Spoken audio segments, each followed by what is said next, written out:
Target answer writing की learn करना है। कई बार लोग क्या आंसर लिखते हैं तो पहले दिन ही एक्सपर्ट होना चाहते हैं। पहले दिन एक्सपर्ट नहीं होया जाता। मैंने खुद भी ये एक्सपीरियंस किया है कि मैंने 10-20 दिन लगातार बीच में आंसर राइटिंग छोड़ दी थी, तो उसका परिणाम ये हुआ था कि आंसर राइटिंग में थोड़ी इफिशियंसी कम हो गई। तो आंसर राइटिंग को कभी आपको छोड़ना नहीं है, चाहे डेली एक क्वेश्चन ही लिखो, बट लिखो जरूर। क्योंकि जब हम आंसर राइटिंग बीच में अगर आपने गैप दे दिया तो आंसर राइटिंग को कमजोर कर देगा आपकी। कई बार आप चीजें मन में याद होती है लेकिन आप प्रेजेंट नहीं कर पाओगे उसको, ठीक है ना। तो ये चीज है थोड़ा सा, इसलिए प्लीज मैं यही कहूंगा कि आंसर राइटिंग को हमेशा अपनी प्रायोरिटी में रखें। एक क्वेश्चन ही लिखिए, चाहे आप कुछ भी लिखें, लेकिन आंसर राइटिंग जरूर लिखें। तो क्वेश्चन डे 1 और डे 2 के कुछ लोगों ने लिखे हैं, कुछ लोग लिख ही रहे। क्वेश्चन हमारा जो मैंने दिया है, मैंने कुछ लिखने की कोशिश की। जरूरी नहीं कि हम जो आंसर लिख रहे हैं वही मतलब बेस्ट हो जाएगा, लेकिन हाँ ये है कि आंसर हम आपको उस लेवल तक पहुंचा देंगे कि आप एक अच्छा आंसर लिख सकें। एक अच्छा आंसर में सबसे बेस्ट विशेषता ये होती है, एक अच्छा आंसर में सबसे बेस्ट विशेषता ये होती है कि हमेशा क्वेश्चन की डिमांड को फुलफिल किया जाए। अगर आप किसी क्वेश्चन की डिमांड को फुलफिल कर रहे हो तो आपके नंबर अच्छे आएंगे, और थोड़ा फैक्ट और कोई एग्जांपल दे रहे हो तो भी आपके नंबर अच्छे आएंगे। मोस्ट ऑफ द क्वेश्चन में ये होता है कि आप क्वेश्चन की डिमांड है उसको फुलफिल नहीं कर पाते, उसकी वजह से चीजें थोड़ी सी गड़बड़ हो जाती है। तो एक क्वेश्चन हम आपके समक्ष ओपन कर रहे हैं, उसको स्क्रीन में शेयर कर रहा हूँ, ठीक है। और अगर किसी को कोई भी डाउट हो, क्वेश्चन समझ में नहीं आया, तो प्लीज और जरूर पूछें, ठीक है। तो मैं क्वेश्चन स्क्रीन शेयर कर रहा हूं आपको।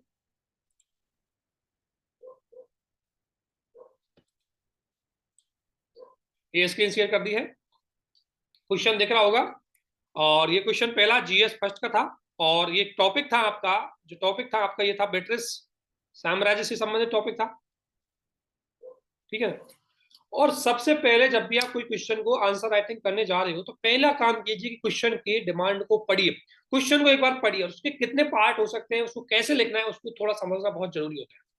तो बताए कि 1857 का विद्रोह किस प्रकार औपनिवेशिक भारत के प्रति ब्रिटिश नीतियों के विकास में महत्वपूर्ण मोड़ था।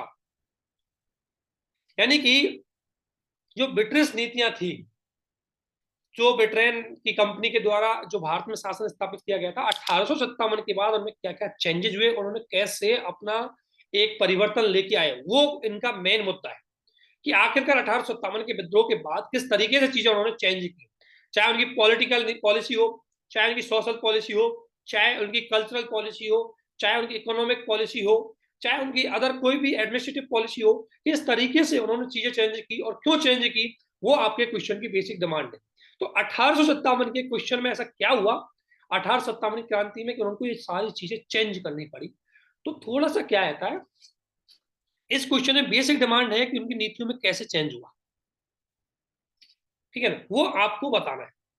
पॉलिटिकल आधार पर, नीतियों में, राजनीतिक आधार पर, सामाजिक आधार पर जो भी नीति है वो उनमें किस प्रकार चेंज हो वो आपको लिखना है।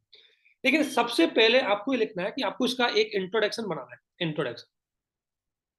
इंट्रोडक्शन में क्या होता है कि इंट्रोडक्शन को हम कई तरीके से स्टार्ट कर सकते हैं। यदि कोई टॉपिक आपका है तो आप उसको डिफाइन करके इंट्रोडक्शन स्टार्ट कर सकते हो। यदि उसमें कोई फैक्ट है तो फैक्ट से आप उस टॉपिक को स्टार्ट कर सकते हो। यदि कोई कॉन्सेप्ट के कीवर्ड को आप यदि जोड़ सकते हो तो कॉन्सेप्ट के कीवर्ड के माध्यम से आप स्टार्ट कर सकते हो। तो उस कितने भी तरीके से कोई इंट्रोडक्शन स्टार्ट हो सकता है, लेकिन इंट्रोडक्शन की एक खास बात होती है कि इंट्रोडक्शन आपके टॉपिक से ही जुड़ा हुआ होना चाहिए, आपके क्वेश्चन से ही जुड़ा हुआ होना चाहिए, वो बाहर बिल्कुल नहीं होना चाहिए। तो इसमें आपको पता है कि 1857 का विद्रोह की बात की गई है, तो हमें पहले 1857 के विद्रोह को थोड़ा बारीकी से इंट्रोडक्शन में बता देना है। तो मैंने क्या लिखा है इसमें कि अंग्रेजी शासन की वणिकवादी और औद्योगिक पूंजीवाद की नीतियां, ध्यान रखना, वणिकवाद और औद्योगिक पूंजीवाद। अगर आपने हमारे हिस्ट्री के नोट्स नहीं देखे तो हिस्ट्री के नोट्स आप देख सकते हैं, उसमें मैंने इनको स्पष्ट रूप से लिखा हुआ है कि ये क्या होते हैं। वणिकवादी का मतलब होता है कि अंग्रेजों की इस नीति का मुख्य उद्देश्य था कि व्यापार करना और भारत से कमाए किए गए व्यापार को यूरोपीय मार्केट में बेच करके अधिक से अधिक लाभ कमाना था। वही औद्योगिक पूंजीवाद के अंतर्गत उनका था कि यूरोप के वस्तुओं का उत्पादन जो हो रहा था उसको भारतीय मार्केट में बेचना था। अपोजिट हो गया था, क्योंकि औद्योगिक क्रांति के बाद आपको पता है चीजें अपोजिट हो गई। पहले ब्रिटेन आयातक था, लेकिन औद्योगिक क्रांति के बाद निर्यातक में कन्वर्ट हो गया, और उनकी अंग्रेजों की जो सारी नीतियां हैं वो इन दो नीतियों पर आधारित थी। अगर आप हिस्ट्री के कुछ लेक्चर हमने शेयर किए देखे तो वाणिज्यवादी पूंजीवाद का मतलब था कि व्यापार के माध्यम से आपको लाभ कमाना है। मैं जस्ट आपको थोड़ा समझा रहा हूँ, लिखना अलग बात है, किसी का अगर समझ में नहीं है। अब व्यापार के माध्यम से लाभ कमाना है, अर्थात कंपनी के द्वारा भारत से जो वस्तुओं का आयात किया जाएगा और ब्रिटेन में निर्यात किया जाएगा। अब वस्तुओं का आयात करने के लिए चाहिए धन, इसलिए इस वाणिज्यवादी पूंजीवाद के अंतर्गत कंपनी कम से कम पैसा है वो प्रशासन में खर्च करेगी, ताकि शेष बचे हुए पैसे को व्यापार में निवेश करके उससे वस्तुएं खरीद के ब्रिटेन में बेच करके बड़ा बेनिफिट कमा सके।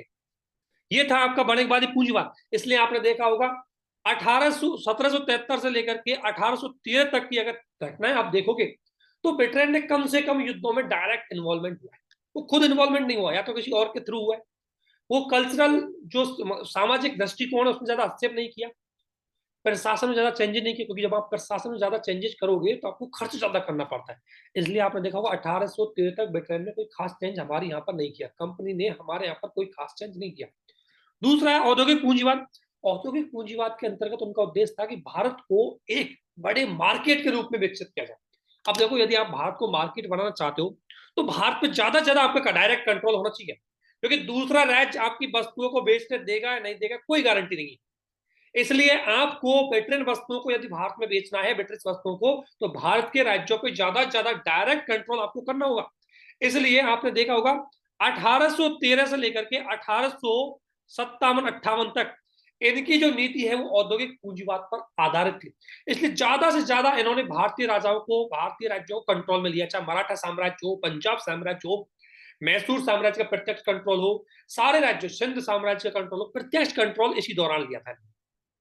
इसके बाद इस दौरान इनका उद्देश्य था कि भाई भारतीयों को इस तरीके से बना दो कि विदेशी वस्तुओं को कंजप्शन करें।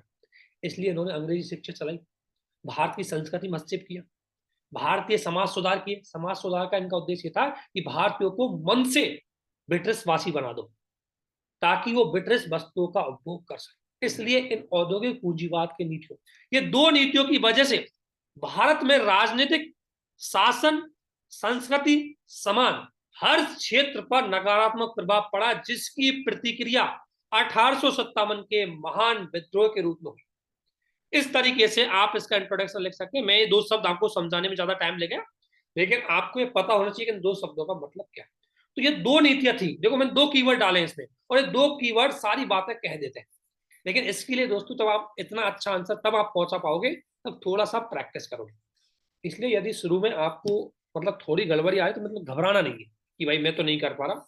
मैंने जस्ट इसमें से क्या किया, देखो, आप इसको दूसरे शब्द से निकल सकते हो। आप लिख सकते हो विभिन्न ब्रिटिशकालीन विभिन्न प्रकार की कंपनी की ऐसी नीतियां थी जिसने भारतीय समाज, संस्कृति, राजनीति और समाज के हर वर्ग को नकारात्मक तरीके से प्रभावित किया, जिसकी परिणति 1857 के महान क्रांति के बीच हुई। आपको पता है, हमारा हमारी यहाँ पर इन्होंने धर्म को भी चोट पहुंचाई, हमारी संस्कृति को नुकसान पहुंचाया, कृषि का पूरी तरह इन्होंने एक तरह से दबा दिया, कृषि को पूरी तरह पिछाड़ दिया, किसानों पर बहुत तरह के लोन, कर्जे, टैक्स, बहुत सारे सिस्टम हो गए। इसी प्रकार हमारे यहाँ औद्योगिक क्षेत्र था, वो औद्योगिक क्रांति की वजह से हमारा औद्योगिक क्षेत्र पिछड़ गया। हमारे लघु कुटीर उद्योग अस्त व्यस्त हो गए, क्योंकि जब विनिर्मित वस्तु आ गई तो लघु कुटीर उद्योग अस्त व्यस्त हो गए। इसके अलावा इन्होंने कई राजाओं को डायरेक्टली कंट्रोल दिया, चाहे अवध का जो शासक था नवाब वाजिद नवाब अली शाह, उसको जबरदस्ती उन्होंने कंट्रोल दिया। इस प्रकार राजनीतिक रूप से हो, चाहे प्रशासनिक रूप से हो, चाहे आर्थिक रूप से हो, हर वर्ग इनसे पीड़ित था, और इसीलिए 1857 क्रांति का जन्म हुआ। ये इंट्रोडक्शन में आपने बताया, ठीक है। अब आपको बताना है कि इस विद्रोह की तीव्रता इतनी ज्यादा थी, इस विद्रोह की प्रतिक्रिया इतनी ज्यादा थी कि ब्रिटिश शासन को स्थायित्व और अपराजय, ब्रिटिश शासन को ये था, ब्रिटिश कंपनी के लिए ये लग रहा था पहले कि भारत में उनका शासन स्थायी है, अपराजय है। उसकी उनकी ये जो मानसिकता थी उसको चुनौती प्रस्तुत कर दी। 1817 की क्रांति ने इतना बड़ा झटका ब्रिटिश सत्ता को दिया, ब्रिटिश कंपनी को इतना बड़ा झटका दिया जिसकी कभी उन्होंने कल्पना तक नहीं की। उनको ये डर लग गया ब्रिटिश कंपनी को, क्योंकि 1857 से पहले उनको कभी डर नहीं था कि भारत से हमें कोई हटा सकता है, क्योंकि बड़े बड़े साम्राज्य को हमने कंट्रोल कर लिया, बड़े बड़े साम्राज्य हमारे पास है, सैन्य दृष्टि से हम शक्तिशाली है, आर्थिक दृष्टि से हम शक्तिशाली है, तो कोई हमें भारत से हटा नहीं सकता। लेकिन 1857 की क्रांति की जो तीव्रता थी, जिस तरीके से सैन्य विद्रोह हुआ, ब्रिटिश सत्ता को पता लग गया कि भारत में शासन स्थापित करने के लिए हम ब्रिटिश सेना पे डिपेंड, मतलब भारतीय सेना पे डिपेंड नहीं रह सकते। भारतीय प्रशासन पर डिपेंड नहीं रह सकते। इसलिए उनको ये बात पता लग गया कि यदि भारत में शासन को स्थायित्व देना है, अगर भारत में शासन को स्थायित्व देना है तो भारत में हमें राजनीतिक, सामाजिक, प्रशासनिक हर लेवल पर परिवर्तन करने होंगे। और यही कारण है कि ब्रिटिश ने बहुत सारे परिवर्तन 1857 क्रांति के बाद किए। और क्वेश्चन की डिमांड यही थी कि कौन कौन से परिवर्तन थे।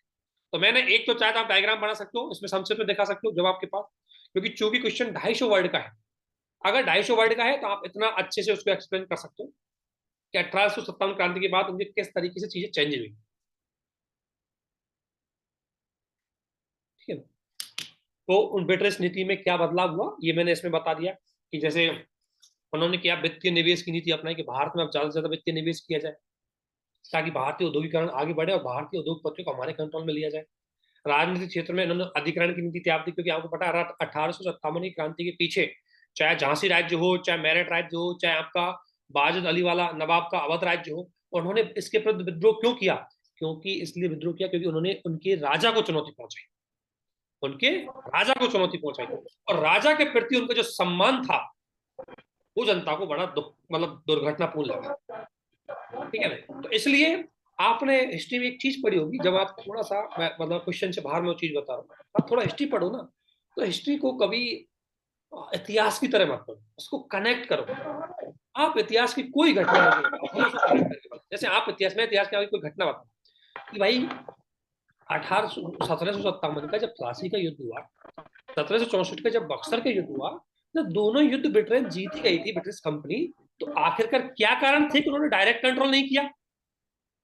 ठीक है ना? क्वेश्चन सुनो मेरा, मेरे क्वेश्चन पे कॉन्सेंट्रेशन हो, मैं क्या बोल रहा हूँ।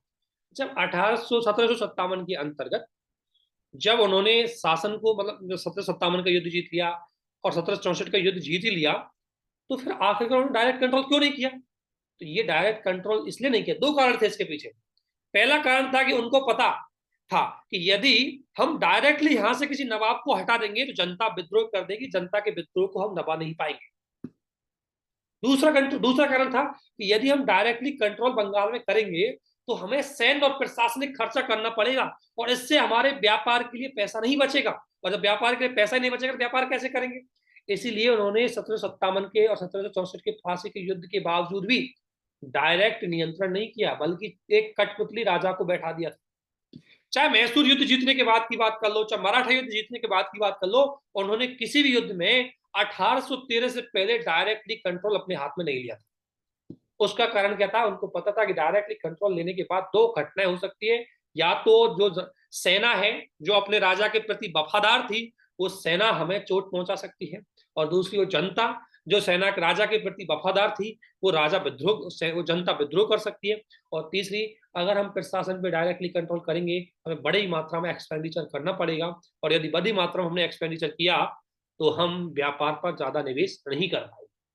इसलिए उनकी ये नीतियां रही। तो मेरा कहने मतलब तब भी हिस्ट्री को पढ़ो, थोड़ा माइंडसेट चेंज करके पढ़ो, ठीक है, उसको उस तरीके से पढ़ो, तभी आप थोड़ा स्पेशल आंसर दे पाएंगे। अदरवाइज देखो, ये आंसर कोई लिखेगा, डायरेक्टली लिख देगा 1857 क्रांति के कारण ये हुआ, लेकिन जो कीवर्ड्स है इनको लिखने के लिए आपको थोड़ा अलग सोचना पड़ेगा, इनको कनेक्ट करने के लिए। ठीक है, तो कौन कौन से चेंज हुए, ये इतने चेंज मैंने डायग्राम से बनाने के इतने चेंजेस उन्होंने किए। लेकिन बेसिकली आपको क्वेश्चन को डिफाइन करने के लिए चार कारणों को बताइए। देखो, एक है राजनीतिक नीति में कैसे परिवर्तन। तो राजनीतिक नीति में पहला परिवर्तन था प्रत्यक्ष हस्तक्षेप नीति त्याग दी। प्रथम हस्तक्षेप त्याग दी, अप्रत्यक्ष रूप से भारतीय राज्यों पर प्रभाव बढ़ा है। प्रत्यक्ष नीति त्याग दी, अप्रत्यक्ष रूप से, जैसे क्या दिल्ली दरबार का आयोजन किया, अब दिल्ली दरबार में महारानी महाराजा महारानी आ रही है, तो वो किस बात का प्रतीक है? वो इस बात का प्रतीक है कि भारतीय सत्ता उसके अधीन है। तो अप्रत्यक्ष रूप से अपने सत्ता का जो प्रदर्शन है वो इन दरबारों में किया गया था। सत्ता प्रदर्शन, कलकत्ता दरबार का आयोजन सत्ता प्रदर्शन, दिल्ली दरबार का आयोजन सत्ता प्रदर्शन, ये सत्ता को प्रदर्शन करने का तरीका था। और सत्ता प्रदर्शन करने का मतलब है अप्रत्यक्ष रूप से देशी रियासतों और भारतीय राजाओं पे अपने कंट्रोल को जमाने का।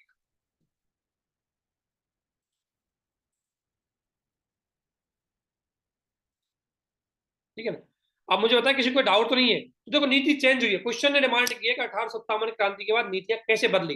राजनीतिक नीति बदली क्योंकि प्रत्यक्ष कंट्रोल हटा करके इन्होंने अप्रत्यक्ष कंट्रोल कर दिया, और आपको एग्जाम्पल जरूर देना है कि कैसे किया, जैसे दिल्ली दरबार का आयोजन करके, कलकत्ता दरबार का आयोजन करके। इसी प्रकार दूसरी कंपनी के शासन को समाप्त कर दिया और डायरेक्टली ब्रिटिश क्राउन का शासन स्थापित हो गया, जिसमें भारतीय सचिव और उसकी परिषद के माध्यम से भारत में शासन किया जाने लगा, अर्थात डायरेक्टली ब्रिटिश सत्ता स्थापित की गई ताकि डायरेक्टली इफेक्टिव कंट्रोल किया जा सके। ठीक है ना, ये राजनीतिक बदलाव थे मुख्य रूप से। दूसरी बात, आर्थिक नीति में क्या बदलाव थे? औद्योगिक पूंजीवाद के स्थान पर वित्तीय पूंजीवाद को बढ़ावा दिया, जिससे कि भारत में वित्तीय निवेश बढ़ाया। भारतीय कृषि का व्यवसायीकरण किया, जैसे ब्रिटिश पूंजीपतियों द्वारा चाय और नील के बागानों पर किया गया निवेश। और इसी के बाद देखा होगा आपने, इसी के बाद नील विद्रोह हुआ,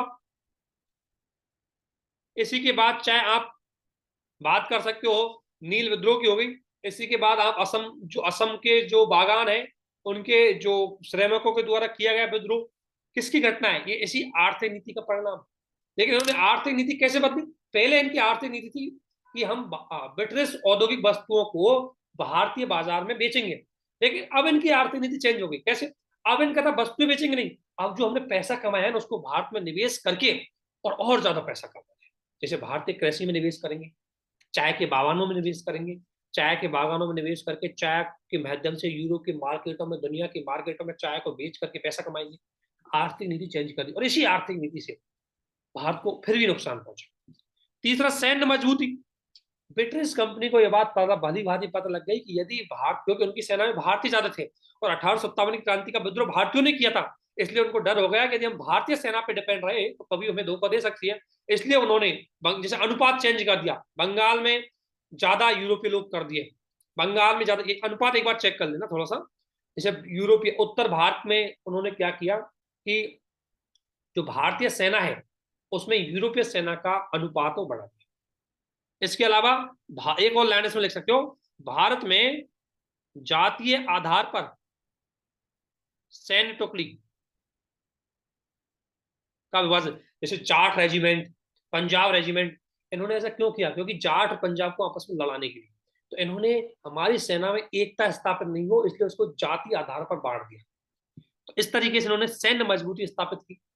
इसके अलावा सामाजिक कटुता की नीति। इन्होंने सामाजिक कटुता की नीति का मतलब है कि इन्होंने, ये बात तो सही है कि समाज सुधार तो त्याग दी, क्योंकि 1857 की क्रांति के पीछे एक कारण ये भी था कि इन्होंने भारत में जो समाज सुधार किए उसमें भारत की जो रूढ़िवादी थे उनको लगा था कि ये भारतीय संस्कृति का पतन कर रहे हैं, इसलिए उन्होंने विद्रोह में भाग लिया। तो ब्रिटिश सत्ता ने सोचा कि क्यों हम इस प्रकार की चीजों में पड़े जिससे कि हमारे विरुद्ध विद्रोह हो जाए, इसलिए इन्होंने सामाजिक सुधार की नीति को त्याग दिया और इसकी बजाय विभाजक नीति को अपनाया। जैसे जातियों के आधार पर विभाजन, धर्म के आधार पर विभाजन, नस्लीय भेदभाव के विभाजन, इस नीति को अपनाया। और आपने देखा होगा मुस्लिम तुष्टीकरण की नीति और पृथक निर्वाचन क्षेत्र इसी बात का एग्जाम्पल है। इसी प्रकार सांस्कृतिक क्षेत्र की नीति की अगर बात करें, धार्मिक कट्टरता और सांप्रदायिकता को बढ़ावा देने वाली नीति का इन्होंने अनुसरण किया, जैसे जिससे कि भारतीय राष्ट्रवाद कमजोर हो जाए। क्योंकि 1857 की क्रांति में जो ब्रिटिश को सबसे बड़ी चुनौती मिली वो चुनौती थी हिंदू मुस्लिम एकता। और ब्रिटिश सत्ता इस बात को भली भांति समझ गई कि यदि हिंदू मुस्लिम एकता है तो हम जल्दी ही भारत से बाहर निकल जाएंगे। इसलिए उन्होंने 1857 की क्रांति के बाद ये टारगेट किया। पहले तो 10-20 साल उन्होंने ब्रिटिश मुसलमानों को बहुत पीछे रखा, शिक्षा में पीछे रखा, क्योंकि 1857 की क्रांति के बाद सबसे ज्यादा नफरत ब्रिटिश सत्ता को हुई थी वो मुसलमानों से हुई थी, क्योंकि मुसलमान लीडर ने उनका लीडरशिप प्रदान करी। और इसलिए मुसलमानों से जब उनकी एक तरह से नफरत पैदा हुई तो मुसलमानों को बहुत पीछे रखा, शिक्षा में, गरीबी में, रोजगार में, सब चीज में मुसलमान बहुत पीछे रह गए। और इससे मुसलमान वर्ग के मध्य में एक मानसिकता आई कि वो हिंदुओं की वजह से पीछे रह गए, इसलिए मुसलमानों का हिंदुओं के प्रति जो सांप्रदायिकता है वो बढ़ती चली। और धीरे धीरे इसमें ब्रिटिश सत्ता ने अपना इनपुट दिया। कैसे इनपुट दिया? 1905 में बंगाल विभाजन करके, 1906 में मुस्लिम लीग का गठन करके, 1909 में पृथक निर्वाचन क्षेत्र देकर के, 1940 के बाद भारत में विभाजनकारी नीति को बढ़ा करके, और ये बात साबित कर दी कि भारत में राष्ट्रवाद को कमजोर कर दिया गया। इस तरीके से इन्होंने सांस्कृतिक नीति को अपनाया था, इस प्रकार के चेंजेस किए। और इन सारे चेंजेस के पीछे इनका सिर्फ एक एम था, भारतीय राष्ट्रवाद को कमजोर किया जाए और ब्रिटिश सत्ता को ज्यादा से ज्यादा स्थायित्व प्रदान किया जाए। ठीक है ना। फिर डायरेक्टली कंक्लूजन लिख सकते हैं कि 1857 की क्रांति के बाद ब्रिटिश नीति में गुणात्मक परिवर्तन हुए। चाहे तो ब्रैकेट में एक दो परिवर्तन लिख सकते हैं कि ब्रिटिश सत्ता का प्रत्यक्ष कंट्रोल यहाँ पर स्थापित हो गया, जिससे भारतीय क्षेत्र में ब्रिटिश शासन को मजबूती दी गई। परंतु भारतीय राष्ट्रीय आंदोलन का जो मार्गदर्शन 1857 की क्रांति ने किया, उसी का परिणाम स्वरूप था कि हम राष्ट्रीय आंदोलन में सफल रहे और 1947 में आजादी मिली। कभी भी निष्कर्ष लिखो तो निष्कर्ष में हमेशा दीर्घकालीन प्रभाव लिखो। अब आप ये नीति लिख रहे हो तो इसको केवल यहीं तक मत सीमित करो, इसको भारतीय राष्ट्रीय आंदोलन से जोड़ो, इसको भारतीय आजादी से जोड़ो, तब जाकर के आपका जो टॉपिक है वो कंप्लीट होता है। क्योंकि 250 शब्दों का था तो इसमें 3 पेज तो आपको फिलअप करने ही पड़े। तो यदि इस क्वेश्चन में आपको कोई भी डाउट है, थोड़ा सा ध्यान रखो, चीजों को समझो। कुछ नहीं, मैंने इंट्रोडक्शन में बताया, इंट्रोडक्शन जस्ट इतना था, 1857 क्रांति का आधार बता दिया। फिर मेन बॉडी में मैंने क्या बताया, कैसे चेंजेस किया इनकी नीतियों में, सामाजिक नीति, आर्थिक नीति, राजनीतिक नीति, सांस्कृतिक नीति, राजनीति, सभी नीतियों में कैसे चेंजेस हुआ। और लास्ट में मैंने बता दिया कि इन नीतियों का प्रभाव भारतीय राष्ट्रीय आंदोलन पर कैसे प्रभाव था। इस तरीके से आप क्वेश्चन है उसको आराम से कर सकते हो। ठीक है, यहां तक कोई डाउट? No sir. देखो क्वेश्चन पूछो, अदरवाइज तो मैं इसको रिकॉर्ड करके दे सकता था आपको। ठीक है ना, और इस तरीके से आप लिखिए, जब भी कोई डाउट हो क्वेश्चन डिस्कशन करेंगे। पहली बार क्वेश्चन लिखने पर चाहे अच्छा लिखाना है चाहे बुरा लिखाना, लिखो, पक्का इंप्रूवमेंट होगा आपका। एक बार आप लिखने चल गए, लिखो, डेली एक क्वेश्चन लिखो, आपका इंप्रूवमेंट होगा। ठीक है,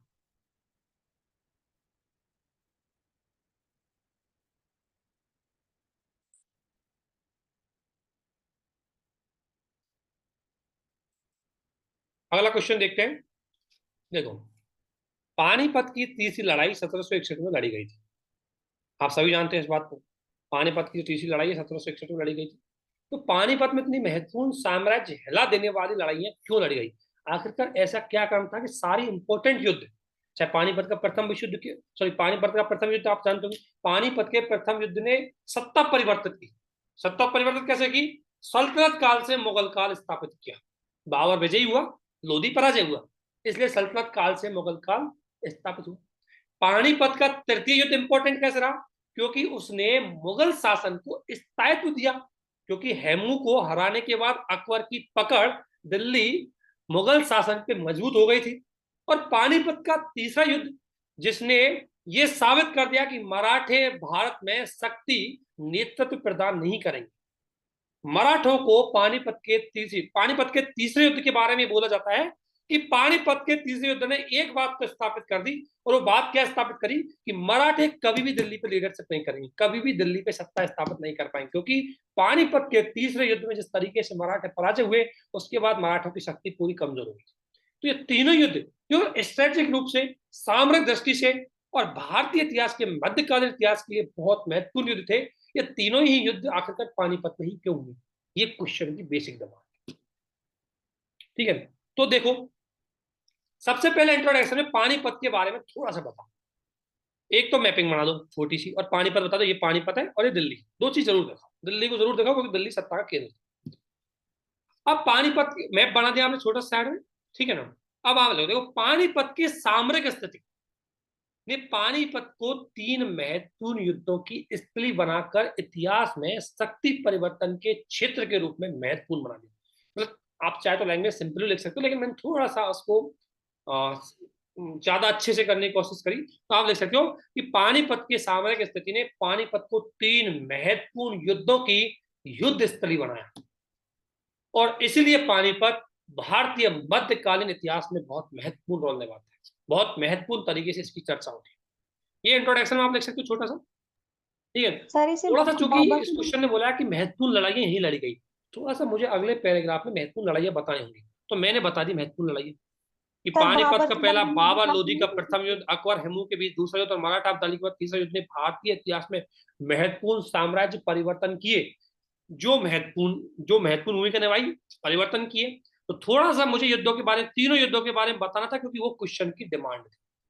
तीनों युद्धों के बारे में इसलिए बताना क्योंकि क्वेश्चन ने बोला था कि महत्वपूर्ण लड़ाइयां लड़ी गई। तो आपको देखो क्वेश्चन ने बोली है तो आपको थोड़ा तो दिखाना होगा कि कौन कौन सी महत्वपूर्ण लड़ाइयां हुई थी, वो छोटा सा दिखाना। वो क्वेश्चन की बेसिक डिमांड वो नहीं है, क्वेश्चन की बेसिक डिमांड है वो ये है,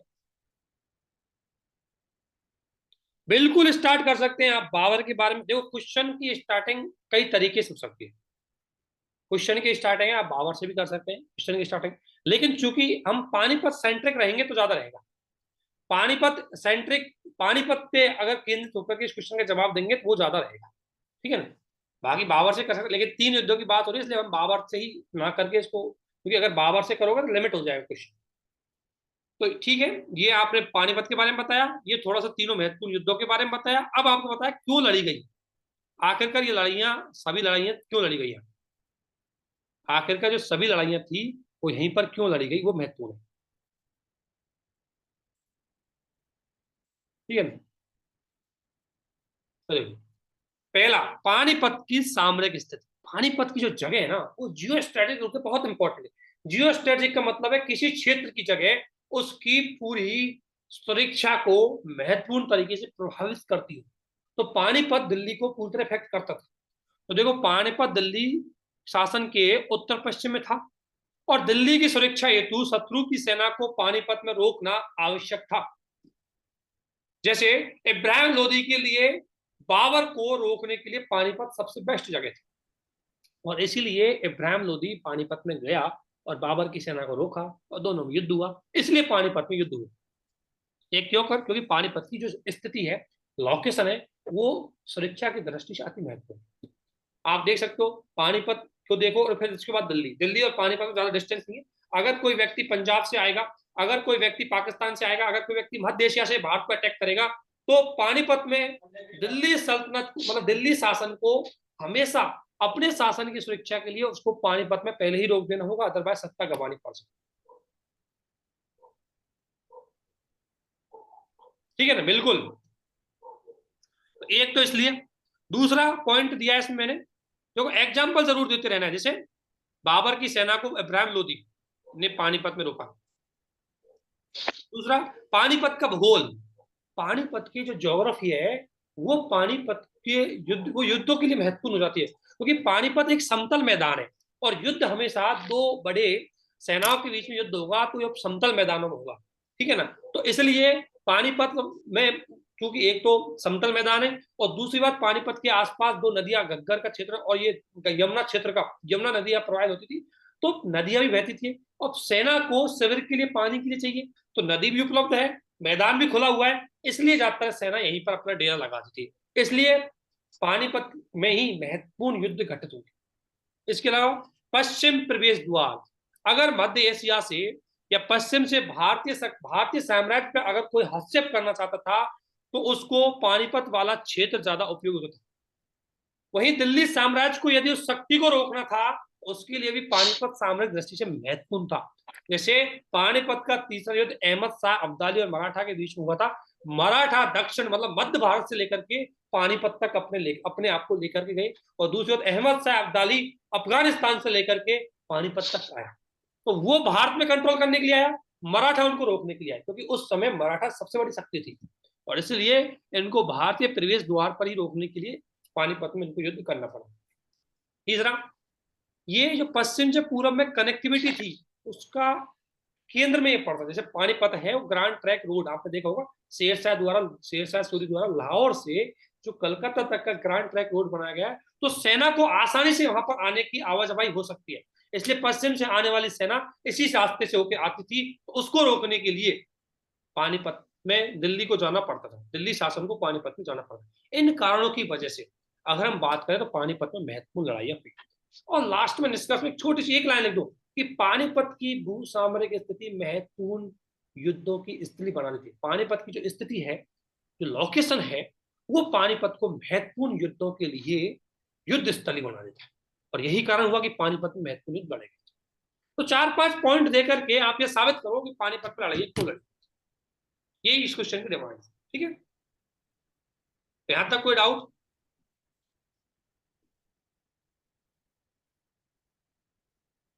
अगर किसी कोई डाउट है पूछ सकते हैं, ठीक है।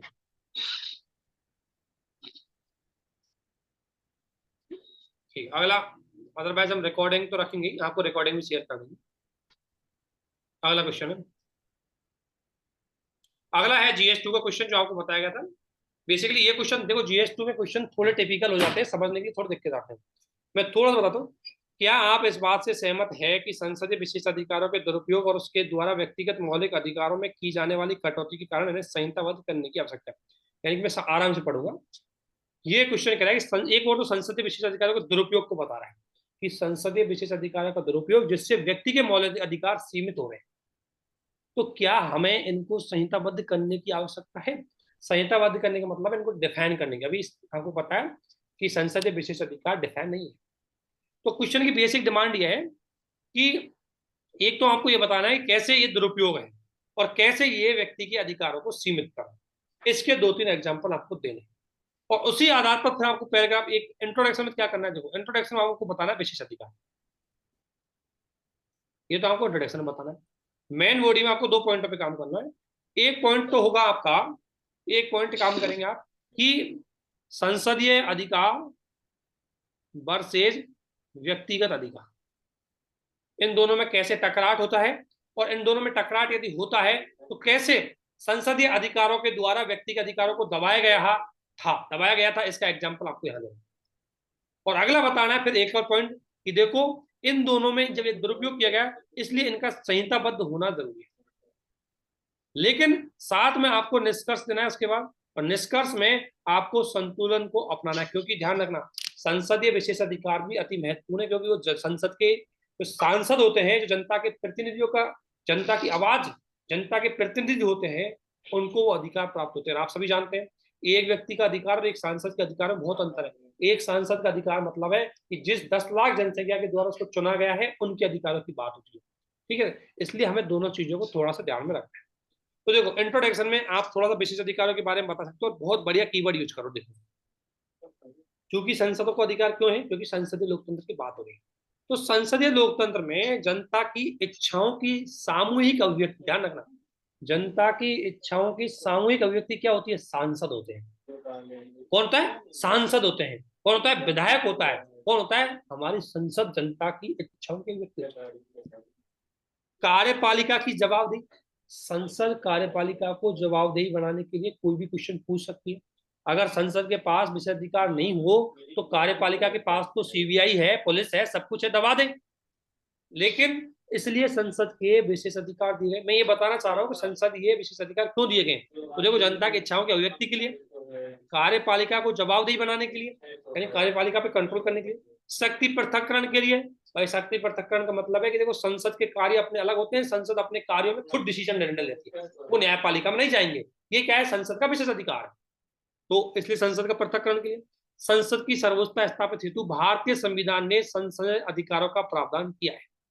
तो मैंने एक छोटा सा इंट्रोडक्शन बता दिया कि संसद के अधिकारों की जरूरत हमें क्यों पड़ी, इनकी वजह संसदीय अधिकारों की जरूरत पड़ी, ठीक है। परंतु हाल ही में ध्यान रखना, अब आपको दूसरे पॉइंट पर आना है जिसमें साबित करना है कि संसदीय अधिकार है, इनको हमें संहिताबद्ध करना चाहिए, क्योंकि ये कहीं ना कहीं हमारे व्यक्तिगत अधिकारों को नुकसान पहुंचा। तो ये क्या हो रहा है? परंतु हाल ही में राजनीति में बढ़ता अपराधीकरण, आपने देखा होगा राजनीति में बढ़ता अपराध, जैसे राजनेता है उसमें कम से कम सांसदों पे 40-43% सांसदों पे अपराध के आरोप लगे हुए। अब ये आरोप क्यों नहीं सुलझ जाते? क्योंकि आपने संसद के विशेष अधिकारों को पढ़ा होगा, उसमें यह है कि किसी व्यक्ति को सदन की कार्रवाई से 40 दिन पहले और 40 दिन बाद आप किसी कार्रवाई, उस पर कोई कार्रवाई स्टार्ट नहीं कर सकते, स्पेशली दीवानी मामलों पर। तो इसलिए भाई अब उन पे कार्रवाई आप स्टार्ट नहीं करोगे, 70 से 40 दिन पहले नहीं करोगे, 40 दिन बाद नहीं करोगे, इसलिए इनके मामले पेंडिंग हो जाते हैं। तो संसदीय विशेषाधिकारों की वजह से राजनीति में अपराधीकरण बढ़ जाता है, क्योंकि संसद के सदस्यों को कहीं ना कहीं न्यायिक कार्रवाई से इसमें स्वतंत्रता मिल जाती है, क्योंकि वो सांसद होने के बाद उनको कई स्वतंत्रताएं मिल जाती है। तो यही बात है, एक तो इसलिए, और व्यक्तिगत मौलिक अधिकारों के साथ इनके अंतर विरोध उत्पन्न हो रहा है, इसलिए इनको संहिताबद्ध करना चाहिए। मैं यहाँ एक्सेप्ट किया है, हाँ इनको संहिताबद्ध करना चाहिए। उसके पीछे 2 कारण दिए, पहला कारण ये दिया और दूसरा कारण ये दिया। हमारा फोकस इस क्वेश्चन के इस पार्ट में। अब कैसे? देखो संसदीय अवमानना के नाम पर मौलिक अधिकारों का उल्लंघन क्या हुआ था? उत्तर प्रदेश विधानसभा में केशव सिंह थे, उसको अवमानना का दोषी करार देकर के उसको 7 दिन की जेल की सजा दे दी थी। अरे भाई आप किसी को 7 दिन की जेल की सजा दे रहे हो, उसको 7 दिन तक यदि आप हिरासत में रख रहे हो, तो ये आपके आर्टिकल 21 और 22 का उल्लंघन है या नहीं है? क्योंकि 21 और 22 में आपको 24 घंटे के अंतर्गत उसको कोर्ट के समक्ष प्रेजेंट करना पड़ता है, लेकिन आप उसको नहीं करोगे। तो संसद ने अपनी यानी यूपी विधानसभा के द्वारा अपने अवमानना के आदेश के आधार पर व्यक्ति के मौलिक अधिकार को दबा दिया। एक तो इस तरीके का एक एग्जाम ये हो गया। दूसरा, विचार व्यक्ति स्वतंत्रता और संसदीय अधिकार। ये बात सही है कि सुप्रीम कोर्ट ने खुद ने एक बात मानी कि यदि विचार व्यक्ति स्वतंत्रता यानी कि एक व्यक्ति की विचार अभिव्यक्ति थी, एक व्यक्ति की विचार अभिव्यक्ति और सांसद की विचार अभिव्यक्ति यानी कि एक मेंबर ऑफ पार्लियामेंट की विचार अभिव्यक्ति और एक व्यक्ति की विचार अभिव्यक्ति, यदि इन दोनों में कॉन्ट्रडिक्शन उत्पन्न हो तो सांसद की विचार अभिव्यक्ति को ज्यादा प्रेफरेंस दी जाएगी, क्योंकि वह सामूहिक अभिव्यक्ति होती है। इसलिए ये बात सर्चलाइट केस में सुप्रीम कोर्ट ने बोली। लेकिन इसके बावजूद भी कई बार उल्लंघन देखा गया, परंतु इसके बावजूद भी इनका दुरुपयोग देखा गया। कैसे? 2003 में द हिंदू के संपादक द्वारा किसी विधायक को एक विधायक था तमिलनाडु विधानसभा का, उसमें द हिंदू के एक एडिटर के द्वारा उसकी एक तार्किक आलोचना कर दी। अब भाई लोकतंत्र में तार्किक आलोचना का अधिकार है, लेकिन आप बेचारे व्यक्ति ने क्या आलोचना करी, उसको गिरफ्तार कर। तो इस तरीके से विशेष अधिकारों के नाम पे व्यक्ति के अधिकारों का उल्लंघन हो गया। इसी प्रकार 2019 में एक आदमी था, उसने एक विधायक के वीडियो के बारे में उसके स्पीच को थोड़ा मोड चेंज कर दिया, व्यंग्यात्मक टाइप में बना दिया। अब व्यंग्यात्मक टाइप में बनाने के बाद महाराष्ट्र विधानसभा ने इसके लिए उस व्यक्ति को गिरफ्तार कर दिया। तो आप सोचो कि एक छोटी सी चीज के लिए आप व्यक्तियों के जीवन के अधिकार, व्यक्ति के आर्टिकल 20, 21, 23 इनका उल्लंघन कर रहे हो 22 तक का। तो ये बात इस बात का प्रूफ है कि विशेष अधिकारों के नाम पे जो व्यक्तियों के मौलिक अधिकारों का उल्लंघन हो रहा है उसको रोकने हेतु हमें इनको संहिताबद्ध करना ही होगा। इसलिए लिखा है कि इस प्रकार मौलिक अधिकारों को सीमित करते हैं, परंतु संसदीय अधिकार जनता अब देखो आपके पास दो समस्या है। अगर आप अगर आप संसदीय अधिकारों को ज्यादा कंट्रोल कर दोगे तो संसदीय लोकतंत्र के विरुद्ध चले जाएंगे, क्योंकि संसदीय लोकतंत्र में अगर संसद को ही अधिकार नहीं होंगे तो संसद अपने स्वायत्त रूप से काम कैसे कर पाएंगे। और भाई एक व्यक्ति के चक्कर में आप 10 लाख व्यक्तियों के अधिकारों का हनन नहीं कर सकते। इसलिए हमें एक बैलेंसिंग रणनीति अपनानी होगी कि व्यक्ति के अधिकार भी बने रहे और संसद की गरिमा भी बनी रहे। इस तरीके से मौलिक अधिकार और संसदीय अधिकारों में हमें संतुलन बनाने पर काम करना होगा, ठीक है ना। अर्थात हम पूरी तरह इनको संहिताबद्ध, देखो अगर किसी अधिकार को संहिताबद्ध कर दिया ना, इसका मतलब है वो लिमिट हो जाएगा, और यदि संसद के अधिकार ही लिमिट हो गए तो न्यायिक हस्तक्षेप बढ़ जाएगा, कार्यपालिका कंट्रोल घट जाएगा, कार्यपालिका उल्टी संसद को कमजोर कर देगी, और यदि लोकतंत्र में संसद ही कमजोर हो गई तो लोकतंत्र ही कमजोर हो जाएगा। इसलिए हमें संसदीय अधिकारों का यदि संहिताबद्ध करना है तो थोड़ा तार्किक आधार पर किया जाए, ताकि संसद के अधिकार भी बचे रहे और ताकि लोगों के मौलिक अधिकार बचे। तो क्वेश्चन की बेसिक डिमांड थी क्या हमें करना चाहिए। देखो आप पूरी तरह 100% मत मानना इस चीज को करना चाहिए, 100% मत मानना, आपको माना हाँ करना तो चाहिए, लेकिन एक शर्त लगा देना। शर्त इस तरीके से लगाना कि संसद की मर्यादा भी बनी रहनी चाहिए, ठीक है ना। इस तरीके से क्वेश्चन करते हैं। अगला इसमें एक और क्वेश्चन है डे 2 के अंतर्गत, भारत में कैग का कार्यालय जवाबदेहिता के संवैधानिक उपायों में कीस्टोन है। टिप्पणी कीजिए, यानी कि ये बोलता है कि कैग है वो जवाबदेहिता। आप सभी जानते हैं संसदीय शासन की सबसे बेस्ट विशेषता क्या होती है कि कार्यपालिका को जवाबदेही बनाए रखती है। तो ये कह रहा है कि क्या कैग अपने विभिन्न प्रकार के उपायों के माध्यम से सरकार की जवाबदेहिता को बनाए रखता है, इसके बारे में आपको बताओ। आप बोलना हाँ बिल्कुल बनाए रखता है, आप 4-5 पॉइंट में उसको बताओ। तो इंट्रोडक्शन में जस्ट कैग के बारे में बता देना, मेन बॉडी में 4 पॉइंट में आपको बताना है कि हाँ जवाबदेहिता बनाता है, कैसे बनाता है उसके बारे में बताना 3-4 पॉइंट, और कंक्लूजन में फिर बताना है कि कैग को और मजबूत करने के लिए हमें क्या क्या सुझाव देने चाहिए। ये 3 पॉइंटों के आधार पर आपका क्वेश्चन खत्म। तो देखो, संसदीय लोकतंत्र में वित्तीय जवाबदेहिता सुनिश्चित करने, क्या जब भी आप संसद पॉलिटी का क्वेश्चन लिखो उसको इंडियन डेमोक्रेसी से जरूर जोड़ो। वो इस बात का प्रूफ है कि देखो आप क्यों जोड़ते हैं, क्योंकि आपको पता है कि ये संसद है। अब संसद का गठन हमने क्यों किया है, क्योंकि हम डेमोक्रेसी, यदि हम डेमोक्रेसी नहीं होते तो हमारे संसद की जरूरत हमें नहीं पड़ती। तो हमें अगर आप मौलिक अधिकारों का क्वेश्चन भी लिखे हो तो उसमें भी डेमोक्रेसी जोड़ो, क्योंकि अगर लोकतंत्र नहीं होगा तो मौलिक अधिकारों क्या काम, ठीक है ना। इसलिए हमेशा इनको इसी तरीके से जोड़ो, संसदीय अधिकारों से जरूर जोड़ते हैं। तो देखो संसदीय लोकतंत्र में वित्तीय जवाबदेही सुनिश्चित करने और सार्वजनिक वित्त का कुशल और पारदर्शिता के साथ उपयोग करने हेतु, देखो कैसे कनेक्ट किया है, उपयोग करने हेतु अनुच्छेद 148 के तहत एक स्वतंत्र संवैधानिक संस्था के रूप में कैग की व्यवस्था की गई है। 3-4 कीवर्ड यूज किए हैं आपने इसमें, ध्यान रखना। अगर आपके आंसर में कीवर्ड है तो आपका आंसर बहुत दमदार हो जाएगा। देखो क्या क्या कीवर्ड यूज किया, संसदीय लोकतंत्र एक कीवर्ड हो गया, वित्तीय जवाबदेही 2 कीवर्ड हो गई, सार्वजनिक वित्त का प्रबंधन 3 कीवर्ड हो गया, संवैधानिक संस्था आपका 4 कीवर्ड, 4 तो इंपॉर्टेंट कीवर्ड ही हो गया। तो यदि आप इंट्रोडक्शन में अगर अब आपने लिखा है डायरेक्ट कि आर्टिकल 148 के अंतर्गत भारत में कैग की व्यवस्था की गई है, ये आपका इंट्रोडक्शन बुरा नहीं है, अच्छा है, लेकिन ये थोड़ा इफेक्टिव कम है इसकी तुलना में, इसलिए उसको इस तरीके से कनेक्ट करो जिससे एग्जामिनर को लगे कि आप कुछ बड़ा सोच रहे हो। इस तरीके से इसका इंट्रोडक्शन हो जाएगा, ठीक है। थोड़ा सा कैग की संरचना के बारे में बता देना। कैग का गठन और नियुक्ति राष्ट्रपति के द्वारा की जाती है, उसकी स्वतंत्रता बनाए रखने के लिए उसके वेतन भत्ते पर यह काम किया जाता है। थोड़ा सा कैग की संरचना बता सकते हैं, ठीक है ना। और कैग संसदीय लोकतंत्र में महत्व, अब आपको लिखना है कैग की संसदीय लोकतंत्र में भूमिका। पहला, कार्यपालिका को जवाबदेही बनाने के लिए कैग अपनी वार्षिक रिपोर्ट को संसद में प्रस्तुत कर और लोक लेवा समिति के माध्यम से सरकार पर वित्तीय जवाबदेहिता सुनिश्चित करता है। आपको पता है कि लोक लेखा समिति के द्वारा संसद में सरकार के द्वारा किए जाने वाले खर्चों का ब्यौरा लिया जाता है कि आपको एजुकेशन में 10,000 करोड़ रुपए दिए थे, बताओ 10,000 करोड़ का आपने क्या किया। फिर कैग रिपोर्ट देगा उसको संसद में कि देखो उन्होंने 10,000 करोड़ में ये फ्रॉड किया है। तब संसद पे कार्यपालिका पर यानी सरकार पे कंट्रोल हो जाता है संसद का, अदरवाइज सरकार संसद से कभी बदल नहीं सकती। इसलिए संसद की कार्यपालिका की जवाबदेहिता सुनिश्चित करने के लिए कैग एक महत्वपूर्ण रोल निभाता है।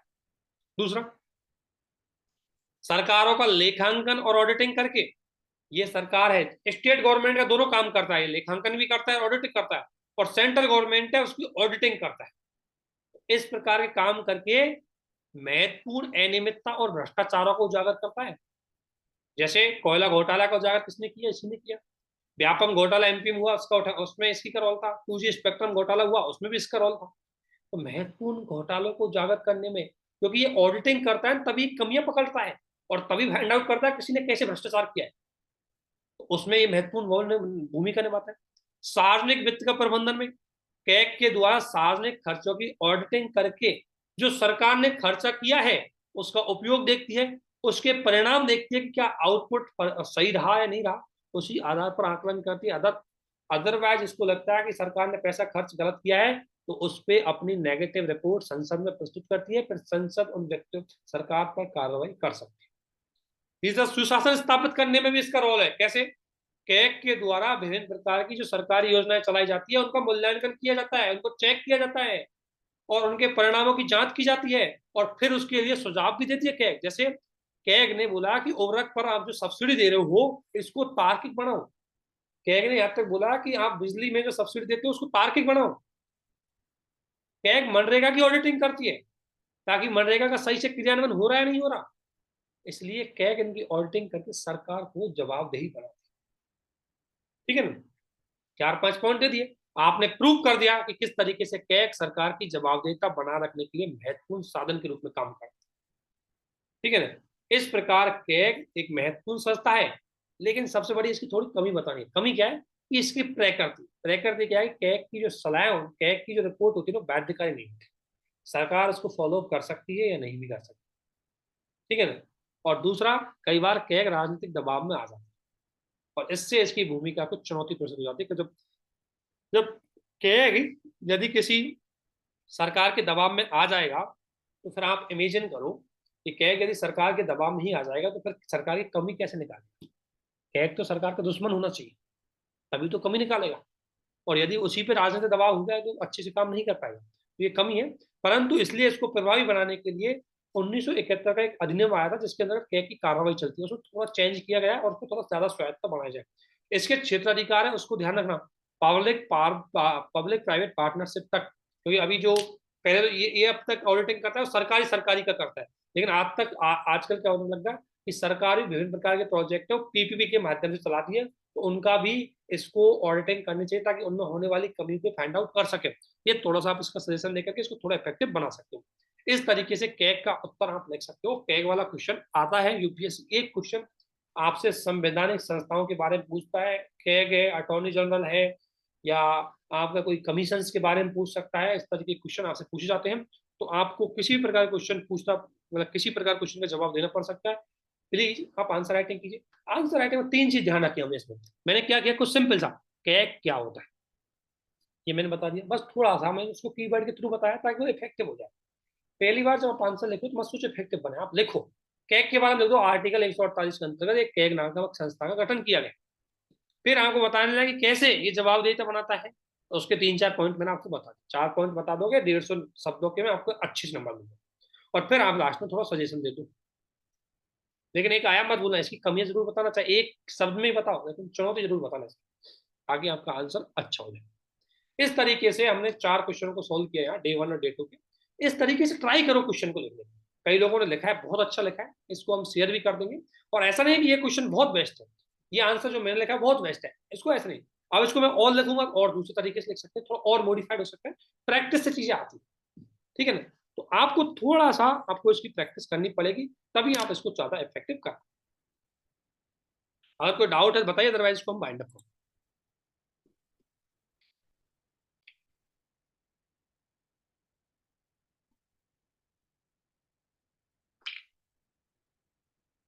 हाँ, डे 3 का आपका चेक हो जाएगा, उसके आंसर की टेंशन मत कीजिए, बिल्कुल हो जाएगा।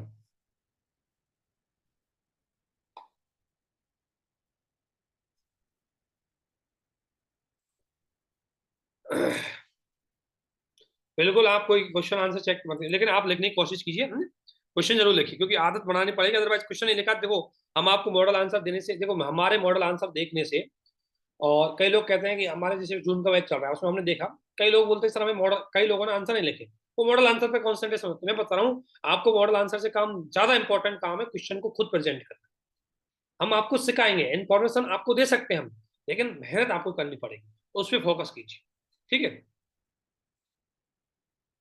इसकी पीडीएफ शेयर कर देंगे आपको। और इसी के साथ आप सभी को बहुत बहुत धन्यवाद, थैंक यू। ओके।